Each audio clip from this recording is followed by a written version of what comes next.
ಇಲ್ಲಿ ದಾವಣಗೆರೆಯಲ್ಲಿ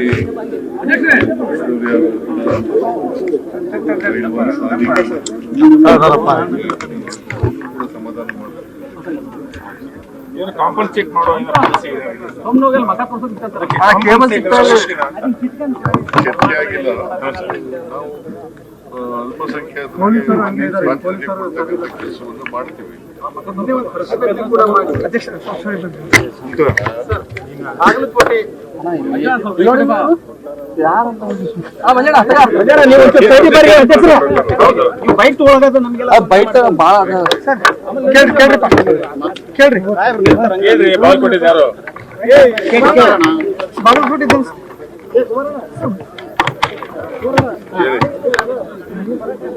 ಸರ್, ಎರಡು ಕಡೆ ಸಮಾಧಾನ ಮಾಡಕ್ಕೆ ಏನಾದ್ರು ಪರಿಹಾರ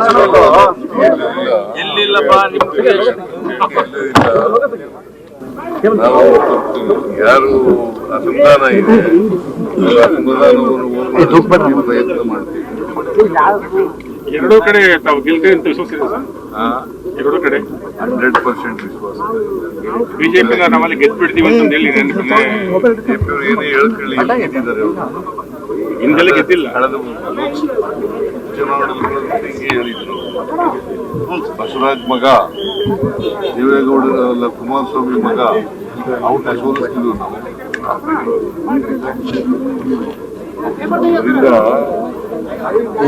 ಅದರಿಂದ ಹೇಳ್ತಾರೆ ಪಾಪ, ನಾವು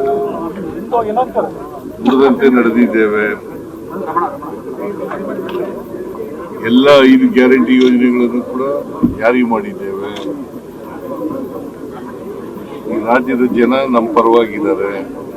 ಬೈ ಎಲೆಕ್ಷನ್ ನಲ್ಲಿ ನಾವು ಕಳೆದ ಬೈ ಎಲೆಕ್ಷನ್ ನಲ್ಲಿ ಸಾಬೀತು ಮಾಡಿದ್ದೀವಿ. ಅದನ್ನ ಎಲ್ಲರೂ ಕೂಡ ದಲಿತರು, ಹಿಂದುಳಿದವರು, ಬಡವರು, ರೈತರು, ಅಲ್ಪಸಂಖ್ಯಾತರು ಎಲ್ಲರೂ ಕೂಡ ನಮ್ಮ ಪರ ಇದ್ದಾರೆ.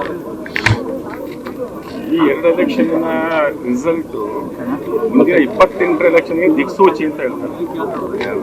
ಬಿಜೆಪಿ ಗೆಲ್ಲದೇ ಇಲ್ವಲ್ಲ, ಏನ್ ಮಾಡ್ತಾರೆ? ಗೆಲ್ಲದೇ ಇಲ್ವಲ್ಲ ಅವ್ರಿಗೆ ಅವರು. ಅದೇ ದಿಕ್ಸೂಚಿ ಆಗ್ಬೋದೇನೋ, ಅದೇ ದಿಕ್ಸೂಚಿ ಆಗ್ಬೋದೇನೋ ಗೊತ್ತಾಗಿಲ್ಲ. ನಾವು ಅಧಿಕಾರದಲ್ಲಿದ್ದೀವಿ. ಚುನಾವಣೆಗಳನ್ನು 3 ರೂಪಾಯಿ ಗೆದ್ದಿದ್ದೀವಿ. ಈ ಚುನಾವಣೆಯನ್ನು ಕೂಡ ಗೆಲ್ತೀವಿ ಅಂತಕ್ಕಂಥ ಸಂಪೂರ್ಣ ವಿಶ್ವಾಸ ಇದೆ. ಪಂಚರಾಜ್ಯ ಚುನಾವಣೆಗಳು ಏನಾಗ್ಬೋದು?